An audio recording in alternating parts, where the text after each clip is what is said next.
So yes, you would just have to wait to be contacted by your loan officer. Hey everyone, Kevin here. I have some urgent info regarding the EIDL, the loan program, that free grant and advance that we're supposed to get, and I've got good news and bad news surrounding it. So in this video, I'm gonna go through that and explain exactly why I got skipped, even though I was one of the first people to apply. This sucks. Let's talk. It is the morning of April 10th right now, and within the last couple hours, I've been getting dozens of reports of people getting $1,000 to $10,000 direct deposits directly from the Small Business Administration. This is great. This is really good news. This is a sign that the system is finally starting to work. A lot of these folks, I actually spoke with one of them in particularly. Thank you so much for reaching out to me. Really appreciate all of y'all, especially those of you commenting in my Discord channel about this. Thank you also, which of course any of y'all are welcome to join. Now, if you have not yet applied for this, go to the link down below. It's right below where you can get a free quote for life insurance within like 4 minutes, or your 2 free stocks with Webull when you deposit $100. Apply for the EIDL grant. You get an advance of between $1,000 and $10,000, and we're now actually seeing people get deposits of $1,000 to up to $10,000. This has to do with how many employees you put in on the application.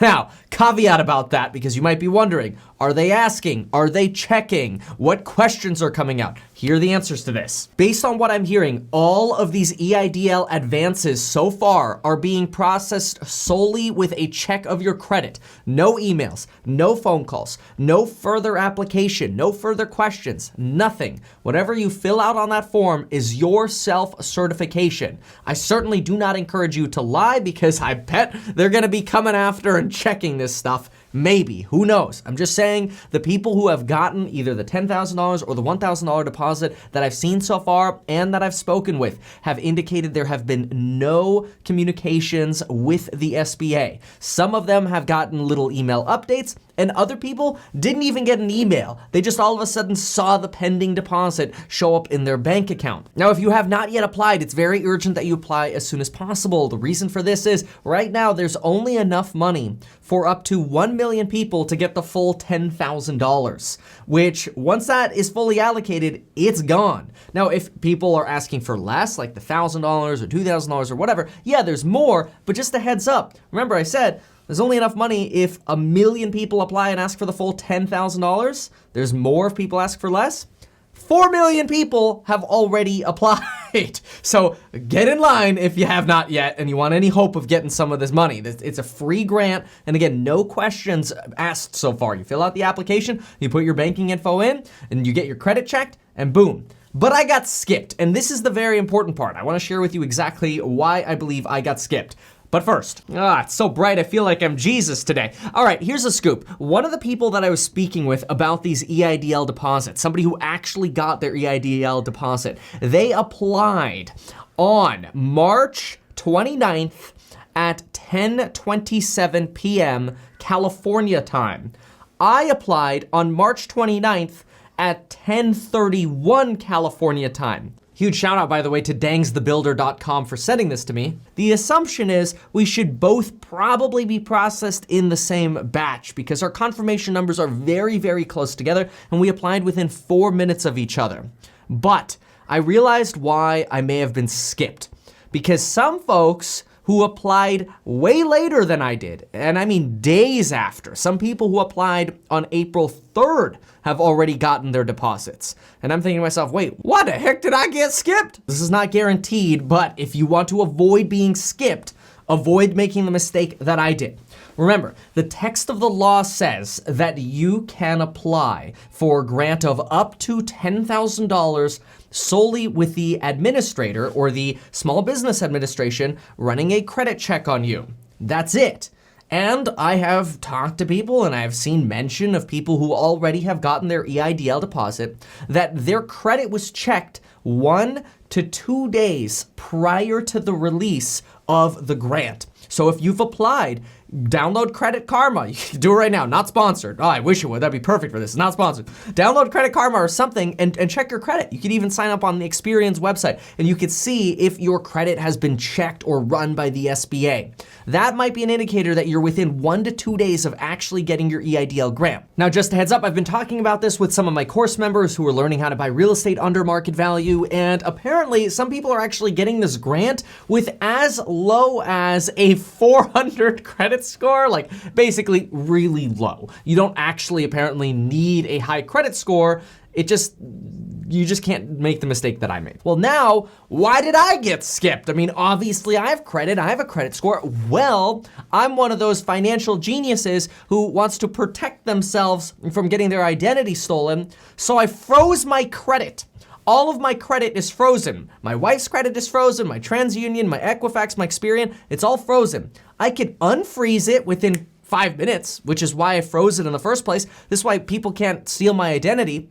But it never dawned on me that how is the SBA supposed to check my credit if my credit is frozen? It's all coming back as zeros, non-existent. In other words, the SBA is probably processing all of these applications going down the line. Run credit, run credit, run credit. Oh, error.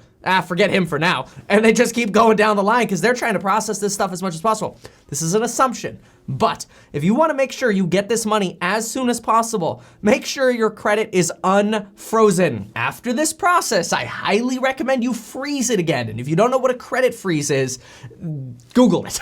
How to freeze your credit. It's a really good way to prevent identity theft. But 2 big things to take away from this. Number 1, make sure your credit is not frozen. And number 2, if you want a little heads up as to when your deposit might be coming, check to see if you have any inquiries from the SBA. Money is flowing. This is great news. This is urgent to apply for though. So small business, side hustle, 1099 contractor, whatever, when in doubt, apply. Those are the SBA's words. When in doubt, apply. But don't make the mistake that I did. If you did make a mistake on your EIDL application and you want to modify it, there does not appear to be a system right now for modifying mistakes that you made, which sucks because it's kind of like, it's pretty much get in the back of the line. So I called the SBA. Here's call number 1, and then I'm gonna talk about call number 2 as well, because both of these calls are important. Yeah, with the EIDL, it looks like my credit was accidentally frozen, and I know you have to run the credit to release the advance. What should I do? Well, I would recommend unfroze it and then resubmit another application. Okay, submit another application. Someone to get in contact with you is anywhere from 2 to 3 weeks. And once your application is under review, it takes a good, once the application is under review, that's when you're going to receive an email saying that your application is currently under review. Oh, okay, so I won't know, like, in other words, to get the advance, I should have my credit unfrozen, I should reapply, and then up to 3 weeks after that, somebody will contact me to talk about the actual loan part, right? Yes. Okay, call number 2 now, which is frustratingly different from call number 1 because reapply is easy, but call number 2 is level 2 support. I wonder if there's a level 3 support. Yeah, hi there. I applied for the EIDL, but my credit was frozen. I'm assuming that's probably gonna stop me from getting the advance until my application's processed. What do you recommend I do? Okay, so with that, do you have an application number?